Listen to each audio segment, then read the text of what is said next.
దేవుడు ఉన్నాడని ఎలా నమ్మడం? దేవుడు ఉన్నాడా? ఆ సినిమాలల్లా, టీవీ ఛానళ్ళల్లా, లేకుంటే ఏదైనా పౌరాణిక కథలలో చెప్పినట్టు ఉంటాడా? అసలు దేవుడు ఏ రూపంలో ఎలా ఉంటాడు?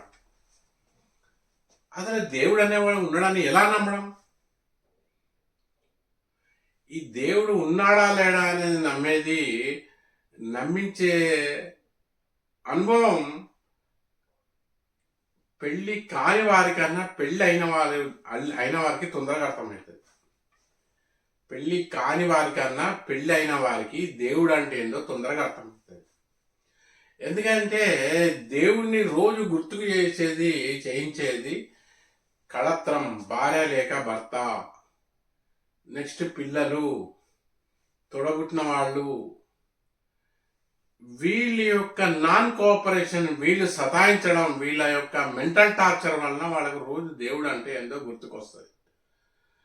అన్ని కుటుంబాలు అలా లేదు, కానీ 1990 నుంచి వచ్చిన ఈ తప్పుడు వాస్తు సూత్రాల వలన ఎక్కువ శాతం మంది ఇంట్లో వాస్తు దోషాల వలన ఈ మగవారి యొక్క మౌన రోదనలు ఎక్కువైపోయినాయి. మౌన రోదనలు ఎవరితో చెప్పుకోలేరు, చెప్పుకుండా ఉండలేరు. సో ఇలాంటి పరిస్థితులల్లా ఈ దేవుడు అనేవాడు ఖచ్చితంగా వాళ్ళకు గుర్తుంది.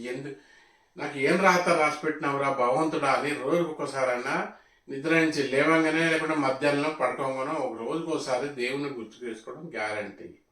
సో దేవుని గుర్తు చేసేవాడు ఎవరు అంటే భార్య లేక భర్త, నెక్స్ట్ పిల్లలు, తర్వాత తొడబుట్టినవాడు, తర్వాత పెద్ద మనుషులు, అత్తమామలు కావచ్చు, ఇంకెవరైనా కావచ్చు, ఇలాంటి వాళ్ళు కూడా ఆడిబిడ్డలు కావచ్చు, ఇంకెవరైనా కావచ్చు.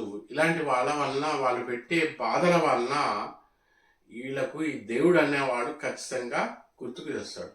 ఇంకా కొంతమందికి పని చేసే చోట కొలీగ్స్ పెట్టే ఆ మెంటల్ టార్చరు, ఆ బదనంల వల్ల కూడా దేవుడు వాళ్ళకు గుర్తుకొస్తాడు. సో ఇలాంటి ఏకైక పరిస్థితులల్లా